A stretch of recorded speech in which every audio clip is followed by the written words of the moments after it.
Hi everyone, അസ്സലാമു അലൈക്കും. ഇന്ന് നമുക്ക് കടലക്കറി തേങ്ങ അരക്കാതെ ഇറച്ചിക്കറിയുടെ രുചിയിൽ നല്ല തിക്കോടുകൂടി എങ്ങനെയാണ് തയ്യാറാക്കുന്നതെന്ന് നോക്കാം.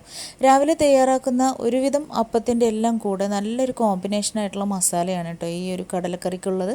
അപ്പോൾ തലേ ദിവസം കുതിർത്തെടുത്തിട്ടുള്ള 1 കപ്പ് കടലയാണ് ഞാനിവിടെ യൂസ് ചെയ്യുന്നത്. അപ്പോൾ അത് നമുക്ക് കുക്കറിലേക്ക് ഇട്ട് കൊടുക്കാം. നമ്മൾ ആദ്യം തന്നെ ഈ ഒരു കടല വേവിച്ചെടുക്കുകയാണ് ചെയ്യുന്നത്. അപ്പോൾ അതിനാവശ്യമായിട്ടുള്ള ഉപ്പ്, അല്പം മഞ്ഞൾപ്പൊടി, 1 ടീസ്പൂൺ വെളിച്ചെണ്ണ, പിന്നെ ഒരു സവാളയുടെ പകുതി അരിഞ്ഞത്, പിന്നെ ഒരു ചെറിയ തക്കാളിയുടെ പകുതി അരിഞ്ഞത്. ഇത്രയും കാര്യങ്ങളാണ് നമ്മളിതിലേക്ക് ചേർത്ത് കൊടുക്കുന്നത്. അപ്പോൾ അത്രയും മതി, ഉള്ളിയും തക്കാളിയൊക്കെ അത്രയും മതി, ഇതിലേക്ക് കൂടുതലായിട്ട് ചേർക്കരുത്. അപ്പോൾ തക്കാളി വലുതാണെന്നുണ്ടെങ്കിൽ അതിൻ്റെ ഒരു 1/4 ഭാഗം എടുത്താൽ മതി കേട്ടോ. ഇതിപ്പോൾ ചെറിയ തക്കാളി ആയതുകൊണ്ടാണ് പകുതി എടുത്തിട്ടുള്ളത്. ഇനി ഇത് വേവാൻ ആവശ്യമായിട്ടുള്ള വെള്ളം, അപ്പോൾ കടൽ മുങ്ങിയിരിക്കുന്ന വിധത്തിൽ മാത്രം വെള്ളം ഒഴിച്ചു കൊടുക്കുക. ഓവറായി കഴിഞ്ഞാൽ ഒരുപാട് വെള്ളം ആയിപ്പോവും. കടല കുക്കായി വരുന്ന സമയം കൊണ്ട് നമുക്ക് അതിലേക്കുള്ള മസാല റെഡിയാക്കി എടുക്കാം. അതിനായിട്ട് ഞാനൊരു പാന് ചൂടാക്കിയിട്ടുണ്ട്. അതിലേക്ക് അല്പം വെളിച്ചെണ്ണയാണ് ഒഴിച്ചു കൊടുക്കുന്നത്. ഇനി നിങ്ങൾ ഏത് ഓയിലാണ് യൂസ് ചെയ്യുന്നത് അതെടുത്താലും മതി, പക്ഷേ വെളിച്ചെണ്ണയാണെന്നുണ്ടെങ്കിൽ ഒന്നും കൂടെ ടേസ്റ്റ് ആയിരിക്കും കേട്ടോ. ഇനി എണ്ണ ചൂടാകുന്ന സമയം കൊണ്ട് നമുക്ക് ഇതൊക്കെ ഒന്ന് ചതച്ചെടുക്കാം. ഒരു 6 വെളുത്തുള്ളി, പിന്നെ ഒരു 1/4 ടീസ്പൂൺ കുരുമുളക്, 1 ടീസ്പൂൺ വലിയ ജീരകം, ചെറിയൊരു കഷ്ണം ഇഞ്ചി, ഇത്രയും കാര്യങ്ങളൊന്ന് ചതച്ചെടുത്തിട്ടുണ്ട്. അപ്പോൾ ആ ചതച്ചെടുത്തിട്ടുള്ള ഈ കാര്യങ്ങളെല്ലാം കൂടെ നമുക്ക് ചൂടായിട്ടുള്ള എണ്ണയിലേക്ക് ഇട്ട് കൊടുക്കുക.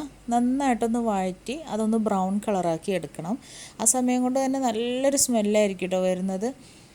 അപ്പോൾ അതാണ് ആ ഒരു കറിയുടെ സ്പെഷ്യൽ രുചി കൊടുക്കുന്നത്. ഇനി ഇതിലേക്ക് ഒരു ഒനിയൻ തിന്നായി അരിഞ്ഞതാണ്, അതും കൂടെ ചേർത്ത് കൊടുക്കുക. ഇനി സവാള വഴന്ന് കിട്ടാൻ ആവശ്യമായിട്ടുള്ള ഉപ്പ് കൂടെ ചേർത്ത് കൊടുക്കുക. നന്നായിട്ടൊന്ന് മിക്സ് ചെയ്ത് കൊടുക്കുക. അപ്പോൾ ഉപ്പ് ചേർക്കുമ്പോൾ ശ്രദ്ധിക്കണം, നമ്മൾ ഓൾറെഡി കടലയിലേക്ക് ഉപ്പ് ചേർത്തിട്ടുള്ളതാണ്. അപ്പോൾ അതിനനുസരിച്ചാണ് ഇനി ഇതിലേക്ക് ഉപ്പ് ചേർത്ത് കൊടുക്കേണ്ടത് കേട്ടോ. ഇനി നിങ്ങൾക്ക് ഇങ്ങനെ കടലക്കറിയിൽ ഒരുപാട് ഉള്ളിയൊന്നും ഇഷ്ടമില്ല എന്നുണ്ടെങ്കിൽ 1 ഉള്ളിയുടെ പകുതി എടുത്താലും മതി കേട്ടോ. നന്നായിട്ട് തന്നെ വഴറ്റി അതൊരു ബ്രൗൺ കളറായി വന്നിട്ടുണ്ട്. ഇനി ഇതിലേക്ക് നമുക്ക് മസാലപ്പൊടി ചേർത്ത് കൊടുക്കുക. അപ്പോൾ ഇതുപോലെ ഞാൻ ഉള്ളിയെല്ലാം ഒരു സൈഡിലേക്ക് നീക്കിയിട്ടാണ് മസാലപ്പൊടി ചേർത്ത് കൊടുത്തിട്ടുള്ളത്. 1 ടീസ്പൂൺ മല്ലിപ്പൊടി, 1/4 ടീസ്പൂൺ മഞ്ഞൾപ്പൊടി, 1/4 ടീസ്പൂണോളം കാശ്മീരി ചില്ലി പൗഡർ, 1/4 ടീസ്പൂൺ കുരുമുളക് പൊടി, 1/4 ടീസ്പൂൺ ഗരം മസാല, ഇത്രയും കാര്യങ്ങളാണ് ചേർത്ത് കൊടുത്തിട്ടുള്ളത്. ഇതൊന്നും കൂടി പോവരുത്, ഈ ഒരു അളവിൽ തന്നെ എടുക്കുക. നന്നായിട്ടൊന്ന് വഴറ്റി ആ ഒരു മസാലയുടെ റോ ടേസ്റ്റൊക്കെ മാറി നല്ലൊരു അരോമ വരുന്ന സമയത്ത് ഇതിലേക്ക് നമുക്ക് ബാക്കി കാര്യങ്ങൾ ചേർത്ത് കൊടുക്കുക. 1 തണ്ട് കറിവേപ്പില ഇട്ട് കൊടുത്തിട്ടുണ്ട്. ഇനി ഇതിലേക്ക് നമുക്ക് ടൊമാറ്റോ അരിഞ്ഞത് ചേർത്ത് കൊടുക്കുക. അപ്പോൾ ഒരു ചെറിയ ടൊമാറ്റോ അരിഞ്ഞതാണ് ചേർത്ത് കൊടുത്തിട്ടുള്ളത്. അപ്പോൾ വലുതാണെന്നുണ്ടെങ്കിൽ പകുതി ഒരു ടൊമാറ്റോയുടെ പകുതി എടുത്താൽ മതി. ഇനി ഇതിലേക്ക് 1 തവി വെള്ളം ഒഴിച്ചു കൊടുത്തിട്ടുണ്ട്. നമുക്ക് ഈ ടൊമാറ്റോ ഒക്കെ ഒന്ന് സോഫ്റ്റായി വരാൻ വേണ്ടിയിട്ടുള്ള അത്രയും വെള്ളം. ഇനി ഇതെല്ലാം കൂടെ ഒന്ന് മിക്സ് ചെയ്തതിന് ശേഷം ഒന്ന് മൂടി വെച്ചിട്ട് നമുക്ക് ടൊമാറ്റോ ഒന്ന് കുക്ക് ചെയ്തെടുക്കുക. ആ സമയം കൊണ്ട് നമ്മുടെ കടല ഇവിടെ റെഡി ആയിട്ടുണ്ട്. അപ്പോൾ ഇങ്ങനെ പ്രസ് ചെയ്യുന്ന സമയത്ത് ഇതുപോലെ പൊടിഞ്ഞു പോകുന്ന വിധത്തിലായിരിക്കണം കടല വെന്ത് കിട്ടേണ്ടത്. ഇനി ഇതിൽ നിന്ന് ഞാനൊരു 3 ടേബിൾ സ്പൂൺ കടലയാണ് എടുത്തിട്ടുള്ളത്. വെന്ത കടല 3 ടേബിൾ സ്പൂൺ എടുത്തിട്ടുണ്ട്. ഇതൊന്ന് ചൂടാറിയതിന് ശേഷം നമുക്ക് നന്നായിട്ടൊന്ന് അരച്ചെടുക്കാം. അങ്ങനെ അരച്ചെടുത്തിട്ടുള്ള കടല ഇവിടെ റെഡി ആയിട്ടുണ്ട്.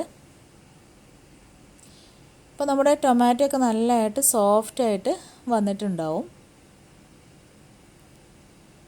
അപ്പോൾ അതെല്ലാം മസാലയൊക്കെ നല്ലതായിട്ട് വഴന്ന് ആ ഒരു ടൊമാറ്റോ ഒക്കെ നല്ല സോഫ്റ്റായി വന്നിട്ടുണ്ട്. ഇനി ഇതിലേക്ക് നമുക്ക് അരച്ചെടുത്തിട്ടുള്ള കടല ചേർത്ത് കൊടുക്കാം. അപ്പോൾ ഇതാണ് നമ്മളുടെ കടലക്കറി നന്നായിട്ട് തിക്കായി വരാനുള്ള ഒരു ടിപ്പ്. നമ്മൾ തേങ്ങ അരക്കാത്ത കടലക്കറിയല്ലേ, അപ്പോൾ നല്ലൊരു തിക്ക് കിട്ടാൻ വേണ്ടിയിട്ട് നമ്മളിങ്ങനെ ചെയ്യുന്നതാണ്. പ്രത്യേക ഒരു ടേസ്റ്റുമാണ് കേട്ടോ. അപ്പോൾ വെന്ത കടല ആ ഒരു വെള്ളത്തോടു കൂടി തന്നെ ചേർത്ത് കൊടുത്തിട്ടുണ്ട്. അപ്പോൾ വെള്ളത്തോടു കൂടി നമ്മൾ ഈ മസാലയിലേക്ക് കടല ചേർത്ത് കൊടുക്കുന്നത് കൊണ്ടാണ് ഞാൻ ഒരുപാട് വെള്ളം ഒഴിച്ച് കടല വേവിക്കരുതെന്ന് പറഞ്ഞത്. ഇനി ആവശ്യത്തിന് ഉപ്പൊക്കെ ഈ സമയത്തൊന്ന് നോക്കുക, എന്നിട്ട് ഉപ്പ് ചേർത്ത് കൊടുക്കുക. ഇപ്പോൾ ഇത് നല്ല തിക്കായിട്ടാണ് ഇരിക്കുന്നത്, അതുകൊണ്ട് നമുക്ക് കുറച്ചുകൂടെ ചൂടുവെള്ളം ഒഴിച്ചു കൊടുക്കുക. ഇല്ലെന്നുണ്ടെങ്കിൽ ഇതെല്ലാം കൂടെ തിളച്ച് വരുന്ന സമയത്ത് നന്നായിട്ട് അങ്ങ് തിക്കായി പോകും, അതുകൊണ്ടാണ്. ഇനി നമുക്കിതൊന്ന് മൂടി വെച്ച് കടലയും ആ ഒരു മസാലയൊക്കെ ഒന്നാവുന്ന വിധത്തിൽ ഒന്ന് തിളപ്പിച്ചെടുക്കണം. അപ്പോൾ നമ്മുടെ കടലക്കറി റെഡി ആയിട്ടുണ്ട്. നല്ലതായിട്ട് എണ്ണയൊക്കെ തെളിഞ്ഞ് വന്നിട്ടുണ്ട്, മുകൾ ഭാഗത്ത് നിങ്ങൾക്ക് കാണുന്നുണ്ടാവും. അപ്പോൾ നല്ല സ്മെല്ലായിട്ടുള്ള ഒരു കറിയാണ്, നല്ല ടേസ്റ്റി ആയിട്ടുള്ളൊരു കറിയാണ്. ഇനി ഇതിലേക്ക് നമുക്കൊരു 1/4 ടീസ്പൂൺ കുരുമുളക് പൊടിയും 1/4 ടീസ്പൂൺ ഗരം മസാലപ്പൊടിയും കൂടെ ചേർത്ത് കൊടുക്കാം.